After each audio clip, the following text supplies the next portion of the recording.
자, 2021년도 국가직 무성공학 기출문제 한번 풀어보도록 하겠습니다. 자, 우리 국가직 기출문제가요, 뭐 쉬운 건 일단 참 쉽게 나왔습니다. 근데 이번 시험에서는 푸는 문제가 오히려 전자도 좀 몇 문제 있지만 무선에서가 푸는 문제가 더 어려웠지 않았나라는 생각이 드는 게 있습니다.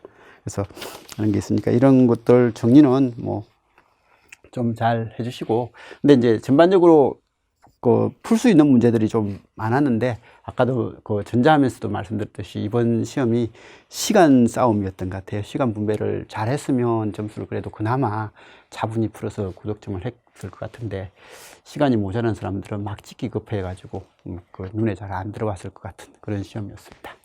자, 문제 한번 풀어볼게요. 문제 1번입니다. 전리층에 대한 설명이다. 옳지 않는 것은 뭐냐라고 그렇게 이야기를 했습니다. 뭐 이건 크게 문제는 없어요. 그래서 1번도 이거 보시면 장파는 전리층에서 반사된다. 우리는 보통 단파 방송인데 단파가 전리층에 반사되는데 라고 해서 틀렸다 라고 해버리면 급해서 안 읽으면 무조건 틀렸겠죠. 그죠? 근데 어쨌든 장파는 우리 D층, E층, F층 중에서 D층 반사를 하잖아요. 하자니까 그냥 한다. 전리층의 높이에 따라서 DEF층으로 구분되고요. 전리층은 지상, 우리 D층은 50에서 80, 100에서 120, 150에서 한 400, 이 정도 되지 많기로 상공. 말도 안 되잖아요. 그죠? 그래서 말도 안 되고, 추단파는 전리층을 통과한다.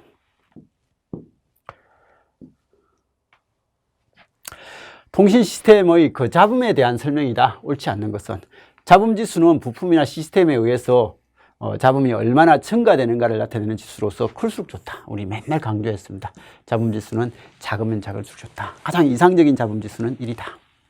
랜덤 잡음은 예측 가능하도록 결정된 신호가 아닌 무작위 신호다. 가우시안 잡음은 진폭이 가우시안 확률 밀도 함수를 갖는다. 백색 가우시안 잡음은 모든 주파수 대역에서 균일한 전력 밀도를 갖는다. 라고 그렇게 되어 있는 거 알아서 봐주시면 되고요. 자, 2.4기가 대역의 주파수를 사용하지 않는 무선랜의 표준은, 자, 무선랜 802.11이죠. 그죠? 802.11 중에서 2.4기가 대역의 주파수를 사용하지 않는 표준. 그러니까 우리가 랜은 보통 ISM 대역이고 뭐 이런 형태다니까 보통 2.4가 맞아요. 근데 어떤 애들은 5.7기가 대역을 쓰는 애들도 있습니다. 그래서 이게 무선랜에서 2.4냐 5.7이냐 뭐 이런 형태로서 보는데, 이게 802.11A가 아마 5.7일 겁니다. 이게 2.4고 2.4, 이건 2.4고 5.7 같이 쓰는 형태인데, 우리 책에 있는 표가 있을 겁니다. 제가 가져왔습니다. 그래서 802.11 시리즈는 어쨌든, 다이렉트 시퀀스하고 프리퀀시 호핑을 다 쓰기도 하는데, 사용 주파수가 2.4. 5.7기가 대역입니다. 그래서 이런 형태인데요. 802.11A가 5기가 대역이고요. B가 2.4기가 대역입니다. G는 2.4인데 N은 2.4하고 5를 다 씁니다. 그래서 이런 형태 정도는 좀 봐주시고, 특히 802.11N이 OFDM을 이제 해가지고 실제로 많이 쓰고 있는 그런 형태가 됩니다. 자, 진폭 편입 변조, FSK죠. ASK죠. ASK 방식에 대한 설명이다. 옳지 않는 것은 전송하고자 하는 정보 데이터에 따라서 신호의 세기를 변화시킨다. 전송하고자 하는 정보 데이터에 대해서 신호의 세기, 진폭이니까, 그죠. 수신기의 심볼 구간 동안 주파수 변화를 찾기 때문에 전압 스파이크의 영향을 받지 않는다라고 했는데, 수신기는 심볼 구간 동안 주파수 변화를 찾는 것은 FSK이죠. 그죠. FSK이고 지금은 ASK 이야기하니까 이건 틀린 것 같고요. OK는 ASK 일정으로서 이진 데이터 중에 하나가, 즉 0이나 1 중에 하나가 0V로 돼버리는 거. 수신기에서는 정압 필터를 이용하는 동기식 복조하고 불확성 검파를 이용하는 비동식 복조가 모두 사용된다. 아까 전에 전자공학 하면서 했던 그 내용에서 ASK, FSK는 동기, 비동기 다 쓰고 PSK는 동기만 사용한다. 라는 그런 내용이죠. 그죠? 답은 2번이고요. 자, 지급이하고 블루투스의 표준에 대한 설명이다. 옳지 않는 거 되는데, 이건 설명하면서 몇 번 뭐 언급했고 다른 별 문제풀이 할 때는 많이 했는데, 뭐 제대로 풀었을 수는 있는지 모르겠습니다. 일단 직업인은 변조 방식으로서 다이렉트 시퀀스 스프레드 스펙트럼 방식을 사용을 하고, 직업인은 다중 접속 방식으로서 CSMA CA를 쓴대요. 이건 쓴답니다. 이건 어쩔 수가 없죠, 그죠? 그럼 블루투스는 프리퀀시 호핑 방식 쓴다. 이거 이론하면서 문제풀이 하면서 많이 했던 것 같아요, 그죠? 그리고 블루투스는 다중 접속 방식으로서 CSMA를 쓰는 게 아니라 다중 접속, 블루투스의 다중 접속 방식은 TDMA나 FDMA 쪽을 썼던 거죠, 그죠? 그래서 우리 책에 직업이 해가지고 직업은 초소형 저가 저전력 뭐 이렇게 돼 있던 그런 형태고요. 2.4기가 돼요. 그 다음에 다이렉트 시퀀스 스프레드 스펙트럼, 그리고 좀 전에 다원 접속 방식으로서 CSMA CA 방식을 쓴다라는 그런 내용이고요. 블루투스, 이건 우리 단어별 문제풀이에서 정의를 했던 겁니다, 그죠? 건적거리가 10m 이내의 PC의 그 주변 기기나 가전 기기 등을 무선으로 손쉽게 연결한다. 개인 영역의 망 기술이다. WPAN이죠. 그래서 이렇게 되고, 저가, 저전력 뭐 이런 똑같이 사용되고 2.4기가 대역의 ISM을 쓴다라는 거 됐고요. 이때 이 블루투스에서 변조 방식, 그 확산 방식으로서 주파수 호핑 방식을 사용한다. 프리퀀시 호핑 방식을 쓰고, 다중 접속 방식으로서 FDMA하고 TDMA를 모두 쓰고, GFSK를 사용한다. 자, 대역폭이 200kHz인 채널에 대해서 신호대 잡음비가 11.76dB, SMB가 이렇게 11.76dB로 나와버렸어요. 그래서 이렇게 나왔는데, 이 채널을 통해서 오류 없이 전송할 수 있는 최대 용량, 채널의 최대 용량 C는 BW의 로그 1 플러스 SN. 근데 지금은 SN이요. 원래는 SNDB는요, 10로그 10의 SN 이거죠, 그죠? 그래서 SN인데 이게 지금 11.76이 나왔다. 그러면 로그 10의 SN이 1.176이다. 그 밑에 10의 지수, 10의 이거성, 10의 이거성 하면 이 10하고 SN 바꿀 수 있으니까 SN은 10의 1.176이다 라고 되어 있고, 그래서 이게 단 10의 1.176은 15다. 이게 15다. 이건 이제 이 값이 주어져 있었기 때문에 대부분 학생들이 이거 풀 수 있었을 것 같아요. 그죠? 이 값이 안 주어져 있었으면 이걸 못 풀었을 것 같거든요. 근데 이건 풀 거. 그래서 이게 지금 이제 15다. 그럼 이건 16이다.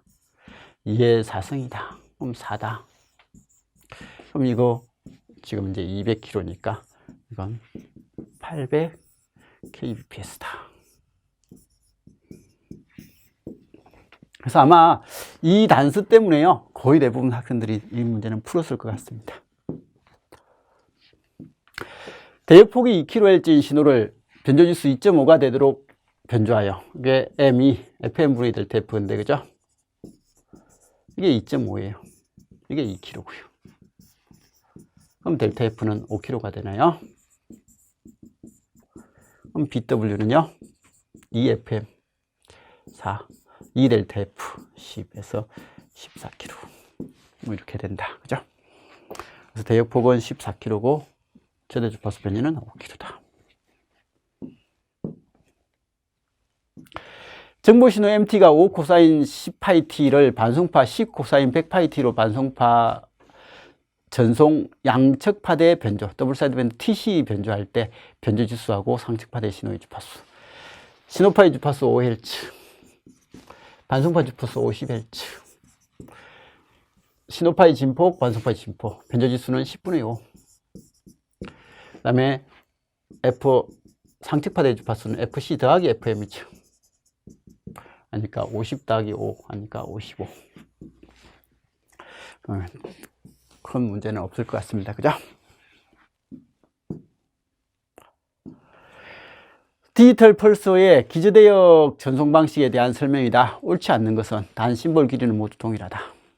RG 펄스는 NRG 펄스에 비해서, 우리 RG는 리턴 투 제로니까 하나의 구간이 이렇게 되는데 NRG는 1이면 1 구간이 이렇게 되죠. 그죠? 그래서 이렇게 되니까 이 펄스 폭이 넓으니까 대역 폭이 좁다. 근데 NRG는 펄스 폭이 좁으니까 대역 폭이 넓다. 많이 썼던 거고요. 펄스 변조된 신호에 직류 성분이 존재하면 중계기 등에서 교류 정압을 사용할 때 바형 왜곡이 발생할 수 있다. 그래서 이런 기저대역 신호를 그대로 볼 때 직류가 존재하는 선로를 신호를 사용을 하면 중계기에서 왜곡 발생할 수 있다. 그래서 직류가 없는 전용 보호를 쓰는 게 좋다. 단극성 NRG 신호는 직류 성분을 가지는 특성이 있다. 단극일 때는 무조건 직류 성분이 가지죠, 그죠? 맨체스터 펄스는 직류 성분이 없고 자체 동기 특성을 가지며, 여기까지는 맞는데 대역폭이, 맨체스터는 무조건 대역폭이 펄스 폭이 작아서 대역폭이 작은이 아니라 큰 단점이죠, 그죠? 자, 북미 지역의 PCM 기반 T1의 다중화 시스템에서 음성한 채널을 4kg로, 그럼 샘플링 주파수 8kg, 샘플당 8비트. 그래서 한 채널 64K. 그리고 24채널을 할 때, 거기 인협 부호구죠. 그 프레임 동기 비트 8kg까지 해서 1544. 이거는 정해진 시스템이니까 그냥 외워서 써야죠. 답 4번. 자, 고위덕 특성을 가지고 점대점 위성통신을 위해서 사용되고 있는 반사경 안테나 해가지고 점대점 위성통신 할 때 쓰는 안테나가 뭔데? 라고 했을 때 파라볼라 안테나다. 이 문제고, 유일하게 이 문제 무승공학 문제가 레이더하고 지금 안테나 이것밖에 안 나왔던 것 같아요. 나머지 문제는, 그리고 안테나 문제가 하나 더 있었네요. PTGT 하는 그런 형태인데, 그것도 좀 이상한 형태로 나왔고요. 그래서 이번에 무승공학 문제가 좀 적게 나왔던 것 같아요. 다른 때보다. 자, 어쨌든 파라볼라 안테나다. 이거는 틀린 사람은 없을 것 같고요. 그죠?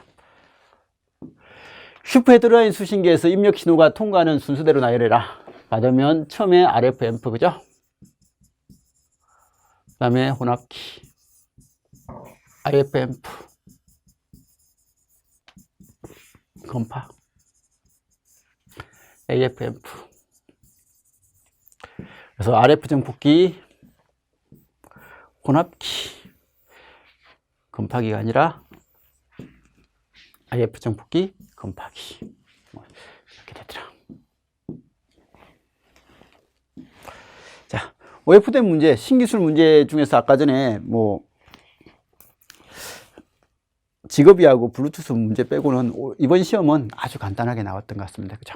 그래서 크게 문제되지는 않았던 것 같습니다. 다음에 대한 설명이다. 옳지 않은 것. 이동통신에서는 5G 통신부터 적용된 게 OFDM이 아니라 4G부터 적용됐죠. 그리고 4G 이전에 와이브루에서도 적용됐고, 그죠. 전송 채널의 영향에 의한 심볼 간의 간섭을 피하기 위해서 시간 영역에서의 보호 구간, 우리 CP를 쓰는 그 구간에 타임 인터벌, 그죠. 그 인터벌 구간, 그걸 뭐라 불렀죠? CP를 집어넣는 그 타임 인터벌이라고 해도 TI가 맞나요? 좀 용어가 이상한데, 어쨌든 그 보호 구간이 하나 좀 필요하더라.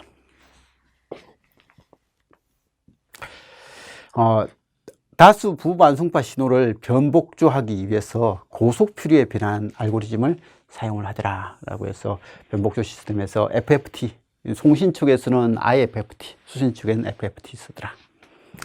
단일 반송파 변조 방식에 비해서 다중경로 페이딩에 강인한 특성이 있더라. 이거 맨날 이야기했던 거니까 알아서 봐주시고요. 자, 안테나에서 최대 지향성이 10dB고 방사 효율이 60%다. 안테나 이득은. 그래서 이 문제도 안테나 문제긴 한데, 이게 사실 안테나 문제가 아니라 뭐예요? 여기는 데시벨 문제죠. 그래서 얘는 지향성 이득이 10배니까 이득 10배에다가 효율이 60%니까 0.6 해서 이득이 6배라는 거죠. 그래서 이득이 6배를 데시벨로 표현하면 해가지고 이거 그냥 6dB 해가지고 6 쓴 사람이 많을 건데 시간이 없어가지고요. 그래서 이번 시간에 시간이 있은 사람은 그냥 여유 있게 했을 건데 시간이 없었으면 이건 좀 힘들었을 것 같습니다. 로그로 해야 되나요? 10로그 6이고요. 그럼 원래 우리는 6은 2 곱하기 3이니까 0.3010, 0.477 했는데 여기는 이건 10의 로그 곱셈은 덧셈이니까 0.3010하고 0.477 해가지고 더하면 0.777 뭐 778인가요? 하여튼 이렇게 되는데 여기서는 이걸 0.5라고 건사화 시켜놨으니까 이게 얼마라고요? 이게 0.8 0.8 곱하기 10 하니까 8 이렇게 푸는 거죠. 그죠? 그래서 이런 형태 정도는 좀 봐주시고요. 별 문제는 아닌데요. 별 문제는 아닌데 이게 시간 싸움에 해당되는 그런 문제라서 좀 힘들었던 것 같고요. 자, 자유공간에 동작하는 레이더 시스템에서의 송신 출력이 10kW일 때 탐지 거리가 2km다. 그래서 레이더에서는 이것만 기억을 하자고 했습니다. 그냥 여기서 여기까지 보낸 걸 받을 때는 거리의 제곱에 반비례합니다. 근데 여기서 왔던 걸 다시 반사돼서 되돌아오면 이 거리의 4승에 반비례하더라는 거죠. 출력은 R 4승분의 1이는 거죠. 수신 출력이죠. 그죠? 그래서 이렇게 수신할 때 수신되는 신호의 세기는 R 4승분의 1과 관련되더라. 근데 지금 10kW, 송신 출력이 10kW일 때 여기까지 2km까지는 어떤 꾸역꾸역 해서 수신을 됐다는 거죠. 근데 20km로 송신 출력을 2배로 늘리면 이 거리를 얼마나 늘릴 수 있냐라고 하니까 P는 R 4승분의 1. P가 2배니까 R 4승이 2배가 되는 거죠. 그래서 이게 P가 2배니까 P가 말을 잘못했네요. PR은 수신 전력은요. 이건 수식을 정리를 쭉 해야 되는데 여기에 PT, GT 뭐 이런 게 있고 R 4승하고 여기에 뭐 유효 면적이 있고 파이 제곱 뭐 그런 것들 있었잖아요. 그죠? 람다 제곱 파이 4승이 4파이 3승이었나요? 뭐 G 3승 뭐 이런 형식이 있었는데 이건 치우고 그냥 결과 공식만 결과적으로만 봅시다. 이건 우리 이론하면서 많이 단원별 문제풀이도 많이 했고 그리고 모의고사 할 때도 많이 했으니까 R 4승에 대해서 이게 PT하고 R 4승분의 1이 어떤 일정한 값을 만들어주면 되고 그러면 이건 이 분모가 2배가 될 때 2배가 되면요 P가 2배가 되면 거리도 2배가 돼야 되거든요. R 4승이 2배가 돼야 되는 거예요. 그러면 R 4승이 2배가 돼야 되니까 그러면 R은 4중근 루트입니다. R의 4분의 1성, 2의 4분의 1성, 2의 4승 하면 이게 2가 나오잖아요. 그죠? 그래서 이렇게 돼야 되니까 R 4승이 2배가 돼야 되니까 이건 R은 4중근입니다. 4중근 할 때 그냥 4를 쓰나요? 2의 4분의 1승을 이야기하는 거예요. 이게 4중근 루트 2 뭐 이런 표현을 씁니다. 그래서 이런 거니까 이걸 써가지고 틀린 사람들이 좀 있을 것 같기도 하더라고요. 문제를 딱 보면서 이건 좀 어쨌든 여기는 거리의 4승에 반비례하는 그런 특성을 가지더라라는 걸 생각을 한 사람들은 뭐 풀 수 있을 것 같은데 그게 아니라면 좀 힘들었던 것 같고요. 이 문제가요 푸는 문제 쪽이었습니다. 그래서 사실 무선공학에서 지금까지 문제들은요 그냥 꾸역꾸역 넘길 수 있었는데 15번, 16번, 아까 전에 14번, 그 다음에 아까 전에 6번 뭐 이런 문제들이 시험 시간에 시간 없이 그냥 딱 보면 뭐 힘들 것 같고요. 17번도 시간 여유가 있으면 아주 쉽게 풀 수 있는데 여유가 없어가지고 좀 힘들었던 문제들 같아요. 그래서 생각보다 잘 풀리는 문제들이 있어가지고 점수가 나올 것 같은데 고득점이 쉽지 않았던 문제 같습니다. 그래서 한번 보면요. 다음과 같은 변수를 갖는 디지털 위성 통신에서 요구되는 비트 에너지 대 잡음 전력 밀도가 10dB일 때. 그래서 위성 통신에서 요구되는 EBN0입니다. 요구되는 EBN0가 10dB일 때 수신된 비트 에너지 대 잡음 전력 밀도 이거와 그래서 이건 수신되는 비트 에너지 대 잡음 전력 밀도입니다. 그리고 요구되는 EBN0의 차이인 링크 마진이 얼마인가 라고 그렇게 이야기했습니다. 그러면 우리는 이거요 맨날 했던 거죠. 여기 PT, PR, LT, PT, GT, GR, 그럼 PR. 그래서 이렇게 하죠. 그러면 이 PR은 얼만데? 라고 하면 PT가 지금 이제 요거고, GT가 요거고, LT는 이거고, GR은 이겁니다. 그래서 이러니까 여기 PR은 얼만데? 라고 하니까 PR은요, 이거 더하기 이거 더하기 이거 빼기 이거 다 좀 더 해주세요. 하니까 86.7인가요? 18 맞죠? 18이니까 여기가 104.7입니다. 근데 214.7이네요. 그죠? 그래서 214.7, 104.7 빼면 마이너스 110인가요? 그래서 여기는 마이너스 110 dBW죠. 이렇게 됩니다. 그럼 여기서 수신되는 이거요. 수신되는 잡음 전력 밀도를 보니까요. 수신되는 EB 값을 먼저 구하고 N0가 있는데 잡음 전력 밀도 N0는 주어져 있네요. N0는 주어져 있으니까 그러면 EB를 구해야 되는데 EB는요. EB는 전력에다가 시간을 곱하면 에너지다. 근데 이게 비트 에너지니까 비트 시간을 줘야 되는 거죠. 그래서 비트 시간을 줘야 되니까, 그리고 이 전력이라는 것은 지금 여기 구해져 있잖아요. 그래서 마이너스 110 더하기 데시벨로 하니까 곱하기는 데시벨로 하면 더하기죠. TB가요. 전속률이 RB가 지금 이제 이건 거예요. 2메가입니다. 그럼 TB는 2메가 분의 1. 2분의 1 곱하기 10의 마이너스 6성. 2분의 1이 지금 이제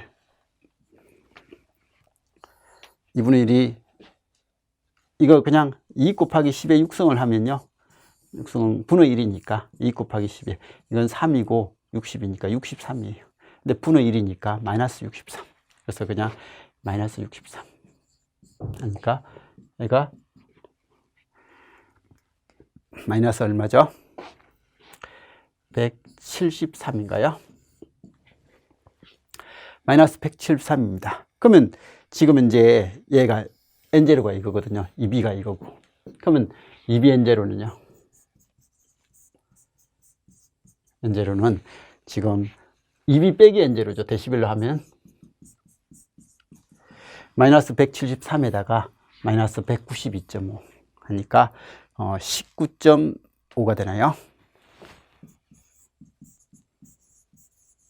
그래서 이게 됩니다. EBN0가 지금 이제 이게 나와요. 이게 수신되는 EBN0죠.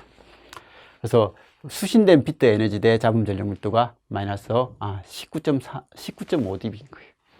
그러면 지금 요구되는 것은 10dB니까 그러면 마진이 얼마냐? 링크 마진을 물어봤으니까 링크 마진은 요구되는 건 10dB인데 지금 실제로는 19.5dB가 됐으니까 마진은 9.5dB가 마진이 있다라고 그렇게 이야기를 하는 거예요. 근데 링크 버지스에 해당되는 이런 부분들 조금 계산을 할 수 있으면 좋겠는데요. 한번 해보시기 바랍니다. 이런 문제들을 완전히 산수죠, 그죠? 시험장에서 이건 거의 풀기 힘든 산수입니다. 근데 이제는 이런 문제들도 좀 우리는 정의를 해줘야 될 것 같습니다. 자, 17번은요, 눈 뜨고 그냥 가만히 쳐다보세요. 힘든 문제 같은데 잘 쳐다보고 있으면요, 다음 신호 ST를 세 개의 정규 신호 파이 1, 파이 2, 파이 3를 이용해서 ST로서 표현을 해보고자 한대요. 그러면 얘하고 얘하고 얘에 S1, S2, S3를 곱해가지고 이걸 만들려고 하는데, 이거 잘 보시면 이게 T고 3분의 2고 3분의 1이에요. 그러면 0에서 3분의 1 구간에서는 1을 유지하고 있어야 되고, 3분의 1에서 3분의 2T 구간에는 1을 유지해야 되고, 3분의 2T에서 T까지는 0을 유지해야 되잖아요. 그죠? 그러면 잘 보시면 3분의 2T에서 T까지는 0을 유지해야 되니까 이건 무조건 0인 거예요. 그죠? 그럼 이제 나머지 구간, 이 구간하고 이 구간은 1을 유지해야 되는데 지금 심볼이 얼마요? 루트 T분의 3이죠. 그럼 여기에다가 뭘 곱하면요? 3분의 T를 곱하면 이 두 개 곱해가지고 1을 만들어야 되냐. 진폭이 1을 만들어야 되니까 여기 3분의 t. 그냥 이런 유형의 문제거든요. 이런 유형의 문제인데 이게 시험장에서는 이게 무슨 문제인가라는 생각을 할 수 있는 것들이. 그래서 이런 형태다라는 거. 그래서 이거하고 이거는 서로 곱해가지고 적분하면 0이거든요. 서로 간에. 곱해가지고 적분하면 0이니까 이거는 의미 없는 그 직교 신호다라는 그런 의도고요. 그래서 문제 아주 단순한 문제인데 문제의 의도 파악을 못하면 엄청 힘든 문제가 되어버리죠. 정보신호 ST를 반송파 AC 코사인 오메가 CT로 변조할 때 변조 방식에 따른 신호 형식으로서 옳지 않는 것은 이라고 되어 있습니다. 더블 사이드 밴드 LC 이거 맨날 하던 그거죠. 그 다음에 이건 아니고 그죠? 요거 없이 더블 사이드 밴드 SC는 요거죠. 그래서 신호 A 코사인 오메가 ST 하고 그냥 ST를 곱한 거죠. 이게 없어야 되죠. 그죠? 그 다음에 주파수 변조 이거 신호를 적분한 거. 그래서 그 1, 2, 3, 4번 중에서 2번 수식이죠. 그 다음에 이상 변조는 4번 수식이죠. 그래서 1, 2, 3, 4번 중에 4번 수식으로 하시면 됩니다. 뭐 별로 어려운 건 아니죠. 그죠? 자, 자유공간에서 주파수 F1이 30kHz의 일정인 신호를 변조하지 않고 전송하는 경우와 이를 변조해서 1기가로 전송하는 경우. 주파수가 30이니까 F람다는 3 곱하기 10의 8성 아니면 300메가. 우리는 많이 했는데 지금 30km니까 꼭 300메가는 필요 없는 것 같고, 그죠? 하니까 람다는 뭐가 된다고요?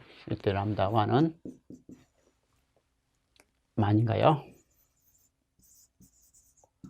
근데 이건 10기가니까 이건 1기가네요.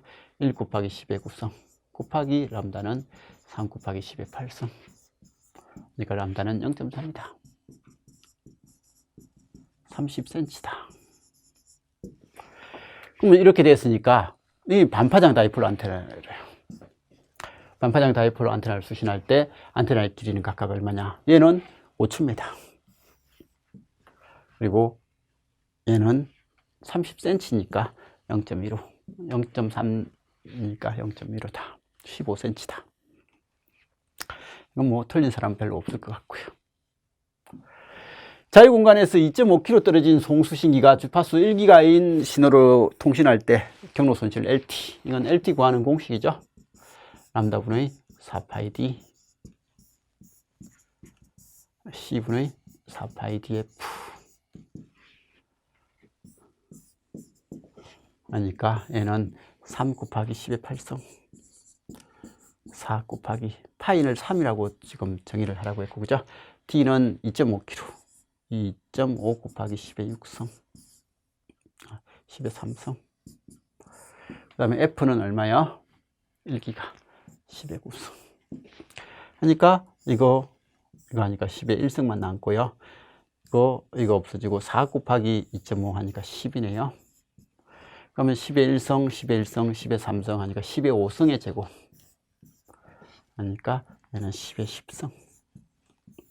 10의 10성을 데시벨로 표현하니까 마이너스 100dB 손실.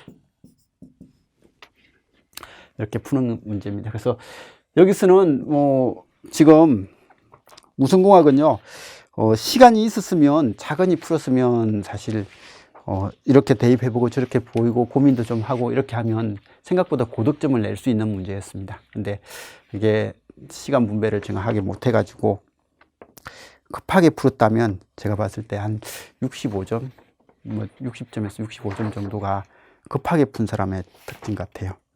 여유있게 푼 사람은 한 80점은 충분히 받을 수 있는데 이 문제가 65점 받기가 좀 빠듯했던 그런 시험일 수도 있을 것 같아요. 근데 이제 자기가 감이 있으신 분들은 찍어도 잘 찍을 수 있으니까 뭐 상관없는데, 이게 특히 감이 없으신 분들은 하나하나 읽어봐야 되고 하다 보니까 시간도 꽤 걸렸을 것 같고요, 이번 시험은. 자, 아무튼 시험 본다고 고생하셨고요. 이제 국가직은 어쨌든 이제 끝났습니다. 끝난 시험에 대해서는 열심히 공부하시고 이런 좀 힘든 시험을 한번 해보면 그 다음 시험 준비할 때 좀 효과가 많습니다. 많이 뭔가 얻을 수 있었을 것 같은데, 이런 시험을 공부 없이 그냥 딱 보고 나면요, 시험 보고 나도 별 감흥이 없어요. 그래서 다음 지방직 준비할 때도 좀 불편하거든요. 근데 지금 국가직 점수는 항상 말씀드렸는데, 점수가 고득점이 안 나와도 자기가 공부한 거에 대한 의심은 크게 안 하셔도 될 겁니다. 대신 이제 국가직은 분명히 이론을 정확하게 아느냐라는 그런 질문이 많이 있으니까, 그런 이론적인 관점을 조금 더 정리를 해 주시고요. 단원별 문제풀이를 한 번 더 확 돌렸으면 이제 이론을 빠르게 한번 들어보는 것도 좀 도움됩니다. 자기 나름대로의 공부를 좀 하는 방식을 정해서 이쪽 파트는 어쨌든 고득점을 할 수 있게끔 이제 해주시고, 이제 남은 시간 동안 통신하고 통신공학하고 통신 이론 쪽을 좀 집중을 해가지고 이제 그쪽에 나오는 문제들 좀 풀 수 있게끔 그렇게 해주시면 될 것 같습니다. 아무튼 이 지금 점수가 고득점이 안 나온 사람들은요, 단원별 문제풀이를 한번 빠르게 다시 한번 더 들어주든지, 아니면 이론을 한번 다시 듣는지, 뭐 그렇게 해가지고 쭉 봐주시는데, 제 생각은 단원별 문제풀이 하면서 이론도 좀 했으니까 그걸 한번 들어보는 단원별 문제풀이가 조금은 더 도움될 것 같습니다. 그래서 너무 자기가 공부한 거에 대해서 고민하지 마시고 그냥 앞으로 계속 잘 열심히 좀 해주시기 바랍니다. 자, 그러면 무슨공학 여기까지 하도록 하겠습니다. 이상입니다.